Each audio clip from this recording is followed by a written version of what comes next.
अपना उत्तराखंड पहाड़ की खबरें आप देख रहे हैं। आपके साथ मैं हूं कंचन डोगरा। उधम सिंह नगर की खबर जानिए सबसे पहले, जहां पर उधम सिंह नगर और हरिद्वार में मिले हैं अवैध मदरसों को लेकर सीएम धामी का बयान सामने आ चुका है। सीएम धामी ने कहा है कि मदरसों के वेरिफिकेशन के बाद एक्शन होगा। इसके साथ ही उन्होंने कहा है कि मदरसों में हो रही फंडिंग की भी जांच की जाएगी। बता दें आपको, सीएम धामी के आदेश पर उत्तराखंड में चल रहे मदरसों की जांच इस समय चल रही है। इसी के तहत जांच के बाद अवैध मदरसों का खुलासा हुआ है।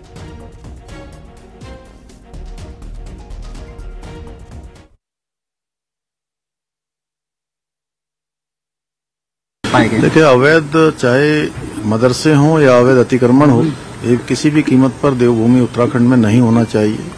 देवभूमि का ये एक मूल स्वरूप है। यहाँ के बारे में पूरे देश दुनिया की एक अलग सोच है, आस्था है, श्रद्धा का ये स्थान है, धर्म की, अध्यात्म की, आयुष की ये भूमि है। तो अतिक्रमण हम हटाएंगे और अवैध मदरसे उनका सत्यापन करने के लिए आदेश कर दिए गए हैं। अल्पसंख्यक कल्याण विभाग भी उसको देखेगा। जिलाधिकारी और पुलिस अधीक्षक उस पर पूरी निगरानी करते हुए वेरिफिकेशन ड्राइव भी चलाएंगे। ये सभी चीजें जांच में आएंगी। फंडिंग कहाँ से हुई है, कहाँ से इनके लिंक हैं, कहाँ से ये आए हुए हैं, क्या इनकी पृष्ठभूमि रही है। उधम सिंह नगर में 129 मदरसे अवैध रूप से चल रहे हैं। इस पर आपको बताएं कि उत्तराखंड समेत यूपी, बिहार और पश्चिम बंगाल के करीब 6000 बच्चे इन मदरसों में पढ़ रहे हैं। सभी का फंडिंग सोर्स दान और चंदा दिखाया गया है। लेकिन चिंता की बात यह है कि अवैध रूप से चल रहे इन मदरसों को दान और चंदा आखिर दे कौन रहा है। इससे प्रशासन के अब कान खड़े हो गए हैं। रिपोर्ट देखिए।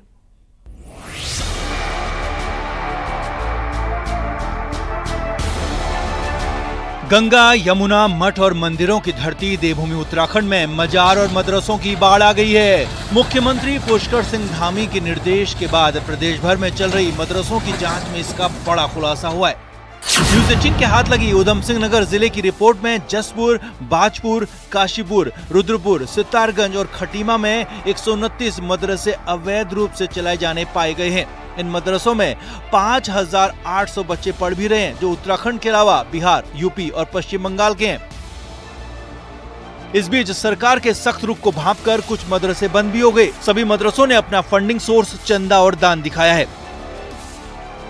धन्यवाद है। अगर माननीय मुख्यमंत्री जी ने, उत्तराखंड के पुष्कर सिंह धामी जी ने अगर अवैध मदरसों की छानबीन की, तो ये शुभ संकेत है कि उत्तराखंड से अवैध मदरसे, जो कि उत्तराखंड की डेमोग्राफी को खत्म करने के लिए एक सुनियोजित ढंग से काम कर रहे थे, उन पर एक अंकुश लगेगा। और तत्काल हरिद्वार, देहरादून में भी जितने अवैध मदरसे हैं, इनको तत्काल बंद कर देना चाहिए। धर्मनगरी हरिद्वार में भी शुरुआती जांच में 21 मदरसे अवैध पाए गए हैं।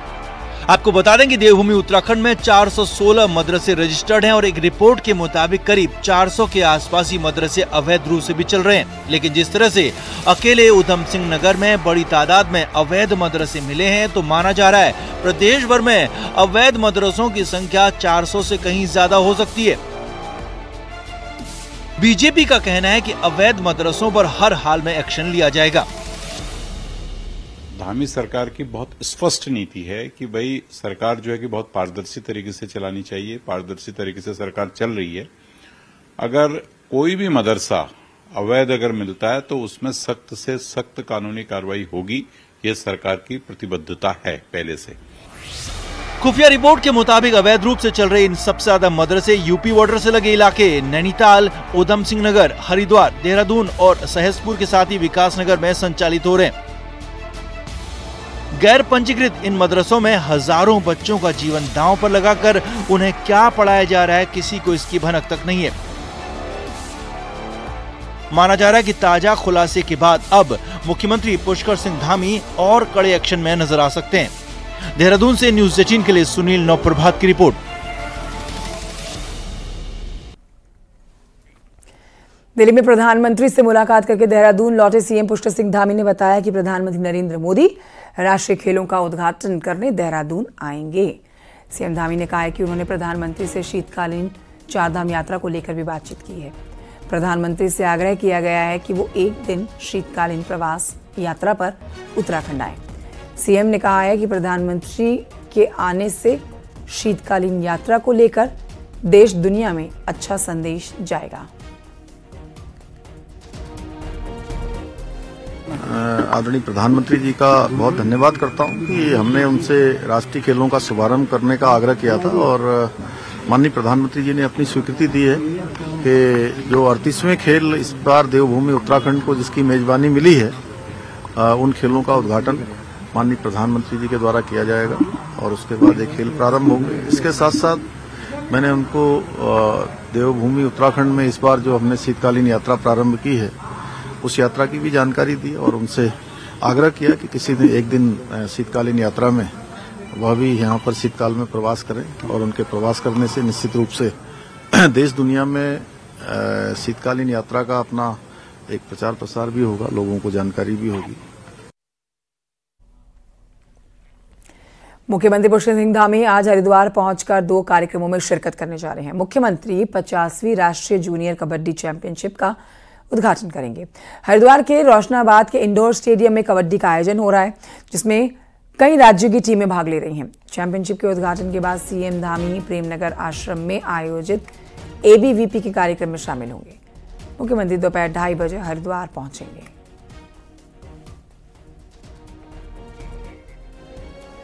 तो मुख्यमंत्री पुष्कर सिंह धामी रोशनाबाद स्टेडियम में चैंपियनशिप में आज जा रहे हैं। यहाँ पर बच्चों का हौसला भी बढ़ाएंगे जाके। राष्ट्रीय खेल उत्तराखंड में उत्तराखंड की भूमिका बेहद महत्वपूर्ण रहने वाली है। खेलों का आयोजन इसी महीने जनवरी में होना है, जहां पर प्रधानमंत्री नरेंद्र मोदी भी पहुंच सकते हैं। लेकिन उससे पहले आपको बता रहे हैं कबड्डी चैंपियनशिप का मुख्यमंत्री पुष्कर सिंह धामी उद्घाटन करेंगे आज। 50वीं नेशनल जूनियर कबड्डी चैंपियनशिप, जिसका उद्घाटन मुख्यमंत्री पुष्कर सिंह धामी के हाथों होगा। इंडोर स्टेडियम में शुरू होगी ये चैंपियनशिप, जहां पर कई और राज्यों से पहुंचे हुए लोग कंपटीशन में हिस्सा लेंगे।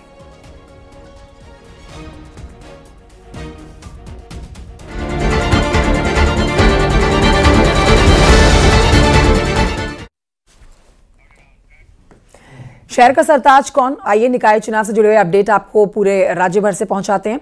निकाय चुनाव में कांग्रेस के 22 नेता बागी हो गए हैं। वहीं कुछ और नेताओं ने भी पार्टी छोड़ दी है। ऋषिकेश में बागी होकर नगर निगम का चुनाव लड़ रहे 3 नेताओं पर पार्टी ने कार्रवाई कर डाली।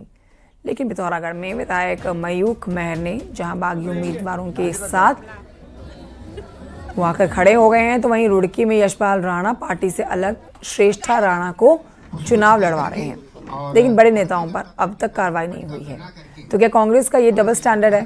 क्या नेता कांग्रेस के ये बड़े नेताओं पर कार्रवाई से बच रहे हैं? कांग्रेस प्रदेश अध्यक्ष करण माहरा का कहना है कि कार्रवाई सब पर होगी। सुनिए क्या कहते हैं। भारतीय जनता पार्टी में आपका आगे का सफर उज्जवल करके और भारतीय जनता पार्टी का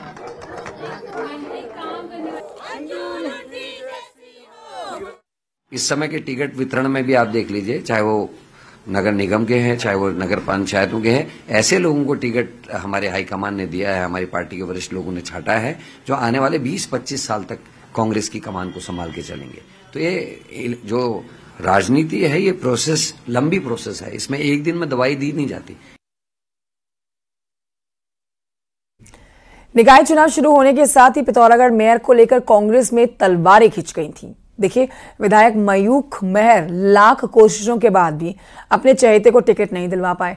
ऐसे में पार्टी ने अंजू लुंठी पर ही दांव खेला है।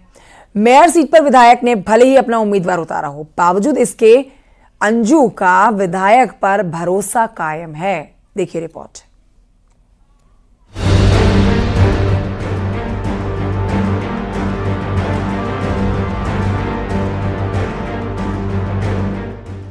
पहली बार नगर निगम बना पिथौरागढ़ निकाय चुनाव में सबसे ज्यादा चर्चाओं में। इस सीट पर टिकट का ऐलान होने के साथ ही बीजेपी हो या फिर कांग्रेस, दोनों दलों को बगावत झेलनी पड़ी है। हालात तो यहाँ तक जा पहुँचे कि विधायक मयूख मेहर ने मोनिका मेहर को निर्दलीय मैदान में उतारा है। और यही नहीं, निर्दलीय मोनिका के प्रचार की कमान भी खुद कांग्रेस विधायक ने अपने हाथों में ले ली है। विधायक की माने तो अंजू लुंठी के शहर की सियासत में आने से वो बागी होने पर मजबूर हुए कि आज जब वो गांव की राजनीति कर रही थी, वो ब्लॉक प्रमुख रही, जिला पंचायत सदस्य रही और उनको इस जिले का सबसे बड़ा सम्मान पार्टी ने जिला कांग्रेस जिला अध्यक्ष रही हैं। अब वो जब ग्रामीण क्षेत्र की राजनीति को छोड़ के फिर शहर की क्षेत्र की राजनीति करना चाह रही हैं, तो यहाँ पर मुझे बहुत बड़ी दिक्कत है। असल में अंजू लुंठी ने पिथौरागढ़ विधानसभा से 2019 में कांग्रेस के टिकट पर उपचुनाव लड़ा था। तब मयूख मेहर ने उपचुनाव में अंजू को टिकट ही नहीं दिलाया, बल्कि प्रचार में पसीना भी बहाया। लेकिन अब हालात बिल्कुल उलट हैं। विधायक मयूख मेहर ने जहां अंजू के खिलाफ मोर्चा खोल दिया, तो वहीं अपने उम्मीदवार के लिए दिन रात एक भी कर रहे हैं। हालांकि इसके बाद भी अंजू का अपने विधायक पर अभी भी भरोसा कायम है कि 2019 में जब मैं उन्होंने ही मुझे यहाँ पर टिकट दिया था और उन्होंने ही मुझे यहाँ पर चुनाव लड़ने के लिए कहा था। उस समय आप लोगों ने देखा होगा कि उन्होंने कहा था कि मैं उनकी बहन हूँ और मैं एक योग्य कैंडिडेट हूँ, तो उनका आशीर्वाद सदैव मेरे साथ रहता है। कांग्रेस में मची बगावत ने मेयर का चुनावी समीकरण बदल दिया है। ऐसे में जनता जनार्दन किसके पक्ष में वोट करेगी ये कह पाना फिलहाल मुश्किल है, लेकिन इतना तय है कि बीजेपी इस टूट का फायदा लेने की पूरी कोशिश करेगी। ये बात अलग है कि बीजेपी की भी 3 महिला बागी होकर मैदान में हैं। न्यूज़ 18 के लिए पिथौरागढ़ से विजय वर्धन उप्रेती की रिपोर्ट।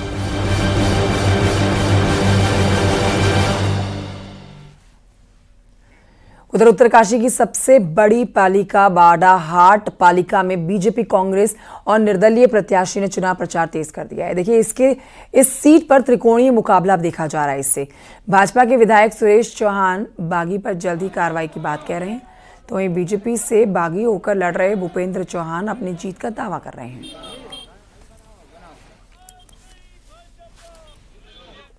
आज जब वो गांव की राजनीति कर रही थी, वो ब्लॉक प्रमुख रही, जिला पंचायत सदस्य रही और उनको इस जिले का सबसे बड़ा सम्मान पार्टी ने कांग्रेस जिला अध्यक्ष रही हैं। अब वो जब ग्रामीण क्षेत्र की राजनीति को छोड़ के फिर शहर की क्षेत्र की राजनीति करना चाह रही हैं, तो यहाँ पर मुझे बहुत बड़ी दिक्कत है।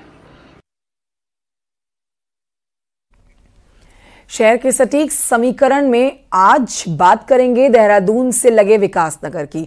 तो विकासनगर नगर पालिका अध्यक्ष बनने के लिए सभी उम्मीदवारों ने रात दिन एक कर रखा है। अब इस सीट पर वैसे तो कांग्रेस और बीजेपी के बीच में ही सीधा मुकाबला है, लेकिन कुछ निर्दलीय यहां पर खेल जरूर बिगाड़ सकते हैं। देखिए रिपोर्ट।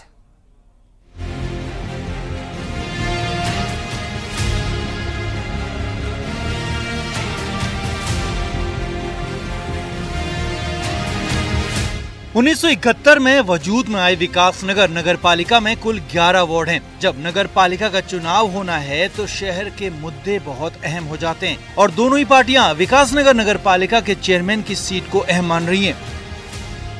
इस सीट पर नगर पालिका के अध्यक्ष का फैसला यहां की 21,000 से ज्यादा के वोटर्स करेंगे, जिसमें 10,922 पुरुष मतदाता हैं, जबकि महिला वोटर्स की संख्या 10,391 है, जो 23 जनवरी को 9 मतदान केंद्रों पर वोटिंग करेंगे। कांग्रेस और बीजेपी दोनों ही पार्टियों ने नगरपालिका विकासनगर में अपने प्रत्याशियों को पूरे दमखम के साथ मैदान में उतार दिया है। कांग्रेस ने जहां धीरज नोटियाल को मैदान में उतारा है, तो जो विकासनगर में घर घर जाकर जनता से अपने पक्ष में वोट की अपील कर रहे हैं और जनता का साथ मिलने का दावा भी कर रहे हैं।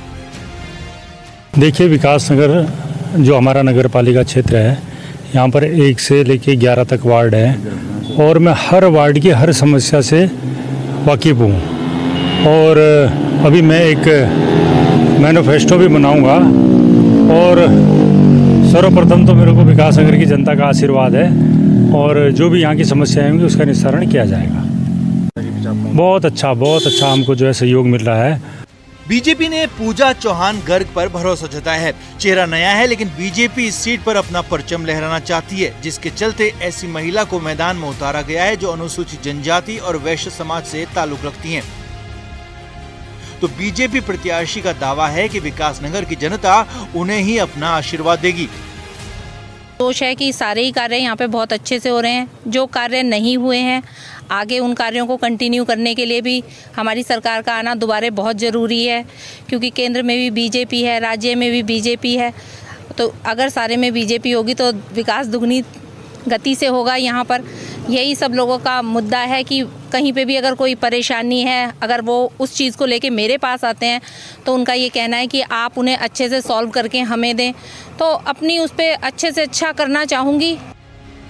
दोनों ही प्रत्याशी जहां पूरे दमखम के साथ मैदान में डटे हैं, तो विकासनगर की जनता भी ऐसे प्रत्याशी को खोज रही है जो उनके मुद्दों पर काम कर सके। और अगर विकासनगर के मुद्दों की बात करें तो शहर में सड़क, नाली, पार्क, पार्किंग, साफ सफाई, बाजारों में जाम की समस्या और महिला सुरक्षा के साथ जनता के कई और भी मुद्दे हैं। जनता का कहना है कि जो भी प्रत्याशी इन मुद्दों पर जनता को आश्वस्त करेगा, इनको संभालेगा, वही वोट का हकदार होगा। क्या है, सिक्योरिटी, हमारे लिए सिक्योरिटी नहीं है। बहुत सारे हमारे जैसे कॉलोनी होती है, सब कुछ होता है, पर हम चाहते हैं कि एग्जिट जहाँ पर है और एंट्रेंस है वहाँ पर कैमरे हो। नगर पालिका अगर ये भी कर ले तो एक सिक्योरिटी है, चोरियाँ कम हो जाएगी। ऐसे छोटे छोटे बहुत इशू है। तो हम यही चाहते हैं कि जीते वही जिसे अच्छा अनुभव हो, हमारी बात सुने, जीतने के बाद भी वो हमारे पास आए, राउंड पे चले कि सब हो रहा है। कूड़ा बहुत हो रहा है, जगह जगह पे कूड़ा है। ये जो चुनाव हो रहे हैं नगर पालिका के, ये बड़े अहम चुनाव है 2025 के। ये जो है यहाँ पे हम जो देख रहे हैं, यहाँ पे बहुत विकट स्थिति है मार्केट की भी। यहाँ पे पार्किंग की भी बड़ी समस्या है। आए दिन यहाँ पे गाड़ियों से भी भरा भुरा रहता है, तो लोगों को चलने में बड़ी दिक्कत है। और बहुत यहाँ पे वो है, सीवरेज का है। और जो इन्होंने नए वो क्या बोलते हैं, ये वार्ड्स बनाए हैं पिछले जो, उसमें भी कोई काम पूरा नहीं हुआ है। बात यह है कि हमें वोट किसे देना है, लेकिन हमें वोट उसे देना है सर कि जो हमें अच्छी चीज़ें कर सके हमारे लिए, जो हमारी प्रॉब्लम सॉल्व कर सके। और वोट हमारा जन्मसिद्ध अधिकार है, उसका यूज बहुत अच्छी तरीके से करना चाहिए। ये देख के करना चाहिए कि कौन किसे वोट दे रहा है, कांग्रेस को दो या भाजपा को दो, लेकिन वोट का अधिकार सक्सेसफुल होना चाहिए। मैं दोनों टक्कर में है, लेकिन सबसे पहली बात यह है कि सबसे टक्कर में तो दोनों ही हैं, कांग्रेस भी और भाजपा भी, लेकिन वोट किसे देनी चाहिए वो जनता तय करेगी। विकास नगर में दोनों ही पार्टी चुनाव में एक दूसरे को जबरदस्त टक्कर दे रही हैं। जीत के लिए कोई भी पार्टी कोई कसर छोड़ना नहीं चाहती। अब जनता इस सीट पर अपने मुद्दों के हिसाब से जीत तय करेगी। विकास नगर से न्यूज़ 18 के लिए कुलदीप चौहान की रिपोर्ट। एक छोटे से ब्रेक के लिए रुकना होगा, जल्द लौट रहे हैं।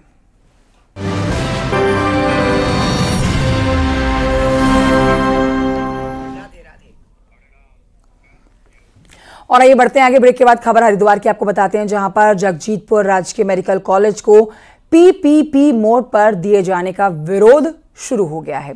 अब देखिए, कॉलेज में पढ़ने वाले मेडिकल के छात्र सरकार के इस फैसले के विरोध में उतर आए हैं। नाराज छात्रों ने विरोध प्रदर्शन करते हुए कॉलेज के गेट पर तालाबंदी कर दी और जमकर नारेबाजी की। नारेबाजी करते हुए सरकार से इस फैसले को वापस लेने की मांग की जा रही है।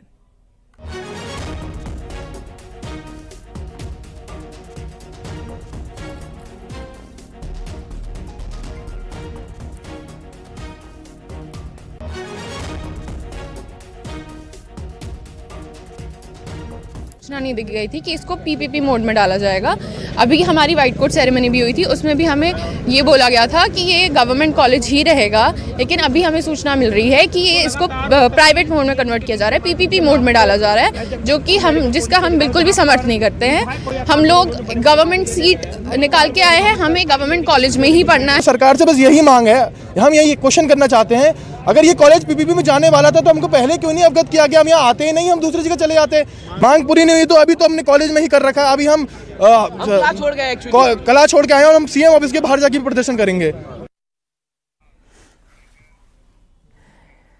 प्रदेश में होने वाले नेशनल गेम्स की अब बात करते हैं। देखिए, जिसके लिए अब खिलाड़ियों को ट्रेनिंग देने के लिए महंगे कोच रखे जा रहे हैं। अब इन पर सवाल खड़े होने लगे हैं। सिर्फ 20 दिनों में ये कोच खिलाड़ियों को कौन सी ऐसी ट्रेनिंग देंगे जिससे वो अच्छा प्रदर्शन कर सकेंगे, यही बड़े सवाल उठाए जा रहे हैं। देखिए पूरी खबर इस रिपोर्ट में।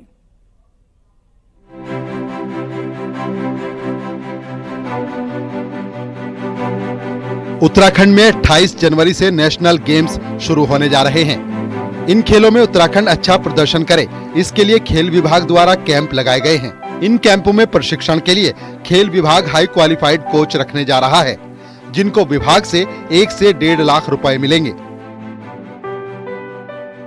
एक जो हम कैंप के लिए कोचेज आए थे, क्योंकि हम लोगों ने अधिकतम सीमा उसमें 1,20,000 तक की रखी थी कि उतने तक के भी कोचेज आ सकते हैं, तो क्या हमें उस स्तर का कोच मिला नहीं मिला, या हमें फाइनल जो हमारा ट्रायल सेक्शन है उसके लिए हमें वो मिल पाएंगे, तो उनकी हम कैसे तैयारी करेंगे। अमूमन जितने भी मैंने देखे सब में कोचेज बहुत अच्छे आए हैं और बहुत अच्छे ढंग से कोचिंग चल रही थी। अब फाइनल कोचिंग में चाह रहा हूँ थोड़ा सा उसमें और शुमार आए और अच्छे स्तर से उसकी कोचिंग हो पाए, यही हमारा प्रयास है। वहीं खेल विभाग के इस फैसले पर अब सवाल उठने लगे हैं। जानकार मानते हैं कि सिर्फ 20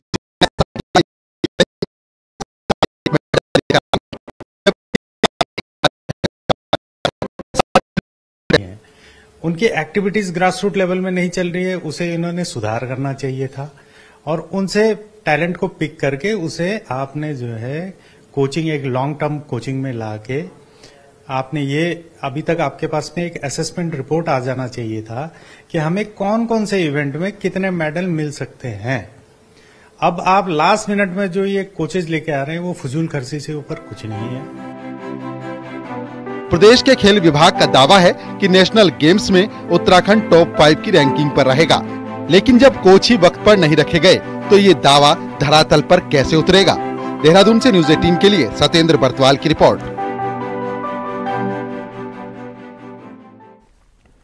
और आइए आगे बढ़ते आपको बताते हैं, उत्तराखंड स्वास्थ्य विभाग की एडवाइजरी के साथ ही HMVP वायरस से निपटने के लिए ऋषिकेश सरकार हॉस्पिटल भी अलर्ट मोड में आ चुका है। ऋषिकेश सरकारी हॉस्पिटल की तस्वीरें भी आपको दिखा रहे हैं, यहाँ पर CMS में जो बताया गया है, जो जानकारी दी गई है, उसके द्वारा मरीजों की सुविधा के लिए यहाँ पर आइसोलेशन वार्ड बना दिया गया है, तैयार कर लिया गया है आइसोलेशन वार्ड। पर्याप्त मात्रा में ऑक्सीजन सिलेंडर्स और बेड की व्यवस्था यहाँ पर की गई है। ये वायरस बच्चों, बुजुर्गों और कम इम्यूनिटी वाले लोगों को प्रभावित कर रहा है, तो ऐसे में राज्य सरकार ने अपनी तैयारियां शुरू कर दी हैं। हमारे यहाँ आइसोलेशन वार्ड वगैरह तैयार है, ऑक्सीजन वगैरह की उपलब्धता पर्याप्त है, स्टाफ की उपलब्धता पर्याप्त है। हॉस्पिटल में हमारे यहाँ आइसोलेशन वार्ड वगैरह तैयार है, ऑक्सीजन वगैरह की उपलब्धता पर्याप्त है, स्टाफ की उपलब्धता पर्याप्त है। बढ़ते हैं आगे। जागेश्वर धाम का विकास मास्टर प्लान के तहत राज्य सरकार कर रही है। देखिए, पहले चरण में लाइटिंग का कार्य किया गया, इसके बाद विस्थापन सहित अन्य व्यवस्थाएं की जा रही हैं।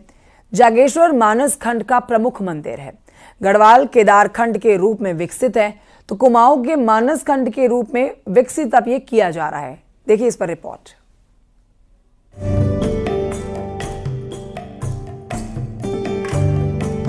कुमाऊं के धार्मिक पर्यटन में जागेश्वर धाम प्रमुख मंदिर है, जहां साल भर लाखों की संख्या में पर्यटक पहुंचते हैं। धामी सरकार जागेश्वर धाम का विकास मास्टर प्लान के तहत कर रही है, जिसमें पहले चरण में लाइटिंग का काम किया जा रहा है, जो आखिरी दौर में है, जिससे स्थानीय लोग भी खुश हैं कि जागेश्वर आने वाले पर्यटकों को मंदिर की खूबसूरती रात को भी दिखेगी।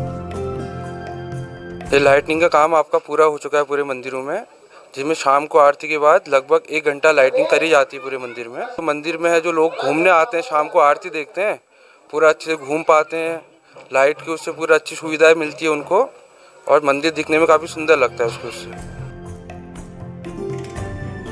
वहीं मंदिर समिति भी मंदिर में हो रहे कार्यों से उत्साहित है कि तेजी से निर्माण कार्य हो रहा है, जिससे धाम में आने वाले पर्यटकों को सारी सुविधाएं मिलेंगी और स्थानीय स्तर पर रोजगार भी मिलेगा। मास्टर प्लान के तहत ये पहले चरण में ये लाइट इल्यूमिनेशन, ये लाइटिंग का काम जो चल रहा है, ये लगभग अब पूरा होने को है। शायद एक महीने के बाद या 1-1.5 महीने के अंतर से ये लाइटें पूरा जलने लग जाएंगी और पहला फेज का काम अभी भी जारी है। जागेश्वर धाम में पीएम मोदी के आने के बाद से पर्यटकों की संख्या में बढ़ोतरी हुई है। पहले जहां सिर्फ गर्मियों और सावन के महीने में ही जागेश्वर में पर्यटक भगवान के दर्शन के लिए पहुंचते थे, लेकिन पर्यटकों के साल भर आने के बाद से सरकार भी व्यवस्थाएं बेहतर करने में जुटी है। न्यूज़ 18 के लिए अल्मोड़ा से किशन जोशी की रिपोर्ट।